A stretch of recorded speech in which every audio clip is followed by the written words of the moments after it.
Assalamualaikum warahmatullahi wabarakatuh. Selamat pagi, salam sejahtera buat kita semua. Baiklah, hari ini kita akan masuk pada mata kuliah pengantar manajemen, di mana kali ini kita akan bahas terkait apa sih definisi dari manajemen. Nah, sebelum masuk ke materi, di sini saya akan memberikan dua ilustrasi gambar, di mana dari gambar ini nantinya diharapkan kepada mahasiswa bisa memberikan sedikit pemahaman terhadap apa itu definisi dari manajemen.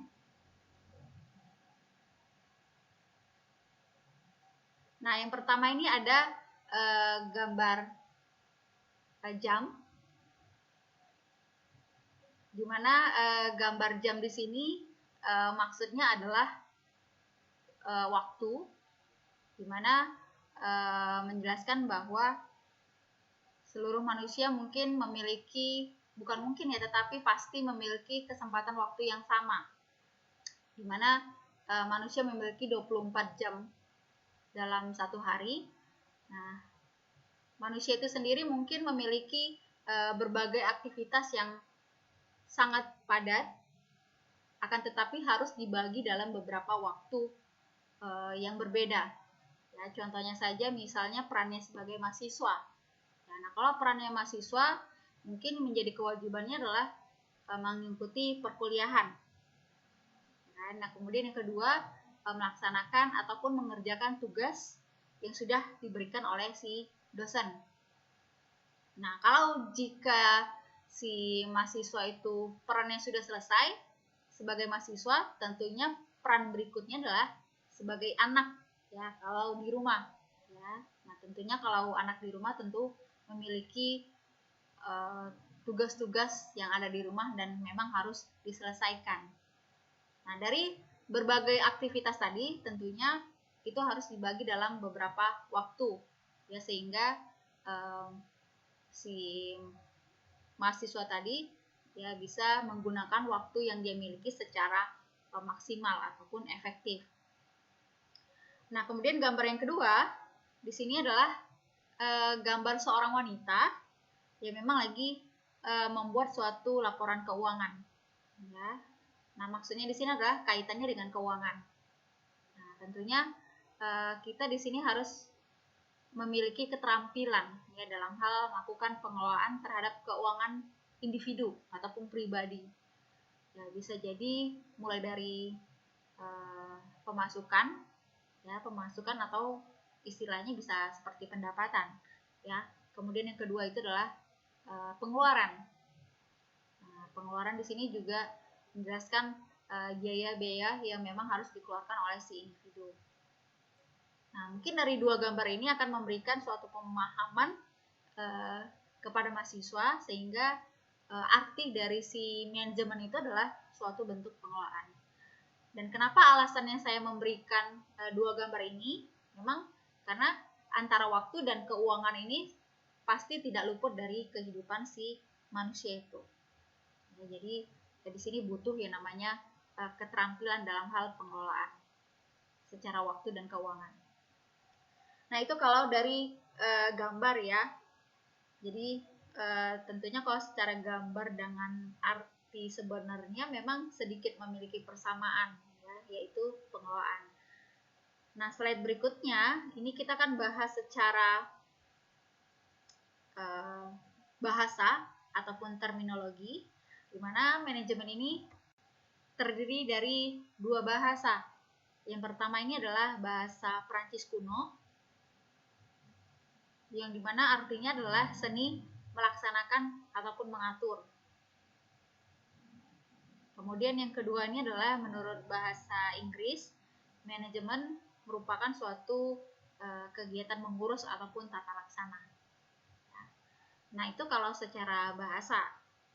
Nah, kemudian kalau kita menggunakan pendapat dari para ahli, tentunya mungkin sedikit berbeda, ada tambahan-tambahan penjelasan, ya, contohnya misal seperti menurut si Jarteri, di mana kalau menurut si Jarteri ini manajemen merupakan suatu proses yang khas. Ya, mungkin khasnya di sini adalah di mana ada kegiatan yang namanya POAC. Jadi kalau POAC itu dalam manajemen istilahnya adalah fungsi manajemen, ya, mulai dari planning, organizing, actuating, dan controlling. Nah, mungkin dari kegiatan tersebut ada suatu tujuan yang harus dicapai ataupun sasaran, ya, dengan menggunakan yang namanya sumber daya yang dimiliki. Jadi sumber daya di sini mungkin bisa artinya secara materi pun ataupun non materi, ya. Nanti akan kita bahas. Nah, kemudian kalau menurut Richard L. Duff itu sebenarnya hampir sama seperti menurut si J.R. Terry. Yang membedakan adalah kegiatan ataupun aktivitas di dalam manajemen itu sendiri. Kalau tadi menurut si J.R. Terry itu adalah POAC, tapi kalau menurut si L. Duff itu bedanya hanya di kepemimpinan. Ya, di situ ada yang namanya leadership.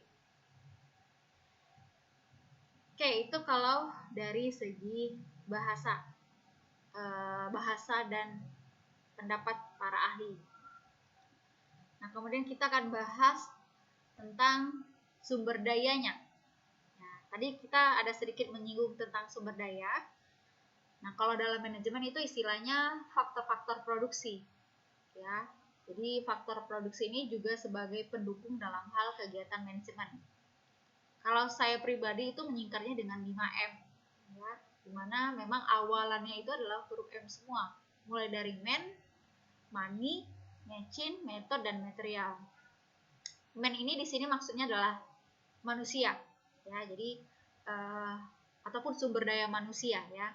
Jadi manusia ini dimaksudkan adalah sebagai pelaksana ataupun sebagai pembuat ide. Karena memang manusia yang bisa menciptakan suatu ide ataupun konsep, ya.